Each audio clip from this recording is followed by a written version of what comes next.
ડભોઈ ચકાતનાકા આવેલા મહાદેવિયા સોસાયટી પાસે લવેલી બેકરીમાં આવેલ ફાતિમા લવલી ફાર્મમાં 16 બકરાઓની ચોરી થવા પામી હતી, જેમાં સીસીટીવી કેમેરામાં લાલ ટી શર્ટ વાળો ચોરી કરતા નજરે પડી રહ્યો છે, જેમાં હજારો રૂપિયાના બકરા ચોરાયા હોવાનું માલિક દ્વારા જણાવવામાં આવ્યું હતું। ડભોઈ પંથકમાં બકરા ચોરીની ફરિયાદો ઉઠી રહી છે, ત્યારે ડભોઈ તરસાના ટીબી ફાટક જવાના રસ્તા પર આવેલ ચકાતનાકા પાસે મહાદેવિયા સોસાયટી મકાન નંબર 7 લવલી બેકરી લવલી ફાર્મમાં ગત રાત્રિએ નૂર મોહમ્મદ લવલીવાલાએ 11 વાગ્યાની આસપાસ બકરાઓને ખાવાનું પાણી ન આપી પોતાના ઘરે જતા રહ્યા। ત્યારબાદ 4 વાગ્યાની આસપાસ તેઓના મોબાઈલમાં સીસીટીવી કેમેરાની સિસ્ટમ જોઈન્ટ હોય મોબાઈલમાં બેલ વાગતા તરત જ જાગી જઈ મોબાઈલમાં તપાસ કરતા પોતાના ફાર્મ હાઉસમાં કોઈ આવેલું હોય, જેથી કરી તેઓએ તાત્કાલિક લવલી ફાર્મ ઉપર આવી પહોંચતા પોતાના ફાર્મમાંથી 16 નંગ બકરા ચોરી થયા હોવાનું જણાઈ આવતા આ અંગે નૂર મોહમ્મદ લવલીવાળાએ ચોરી થયા અંગેની પોલીસમાં જાણ કરતા પોલીસે ઘટના સ્થળે આવી સીસીટીવી કેમેરા ફૂટેજ ચેક કરતા ચોરી કરતો બકરા લાલ ટી શર્ટનો ઇસમ નજરે પડી રહ્યો હતો।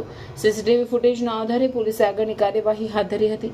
અત્રે ઉલ્લેખનીય છે કે તાજેતરમાં જ શિનોર તાલુકાના સિમડી ગામેથી બકરા ચરાવવા ગયેલ ઇસમને ચપ્પુ બતાવી બકરાઓની ઉઠાંતરી કરવામાં આવી હતી।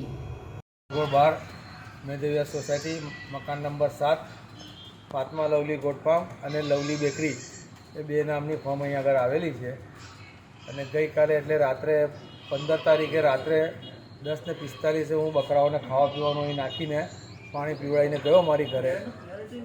ત્યાર પછી રાત્રે 4:03 4 વાગીને 3 મિનિટે એટલે 16 તારીખે સવારે અર્લી મોર્નિંગમાં 4:03 મારા મોબાઈલ સિસ્ટમમાં એલાર્મ વાગી કે મારા ફાર્મમાં કોઈ ફરે છે એવું મને લાગ્યું।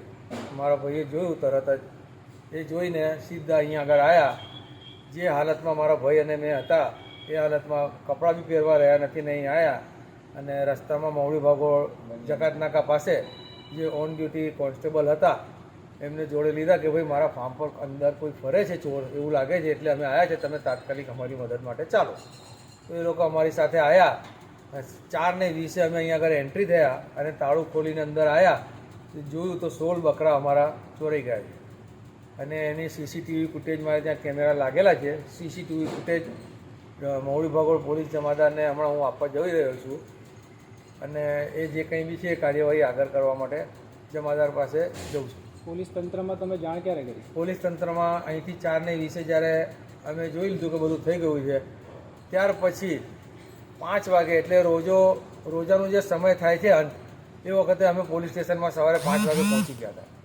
ત્યાં આગળ મૌખિક જાણ કરી હાજર જમાદાર જે હતા એમણે સાદા કાગળ પર અમારી અરજી લખી।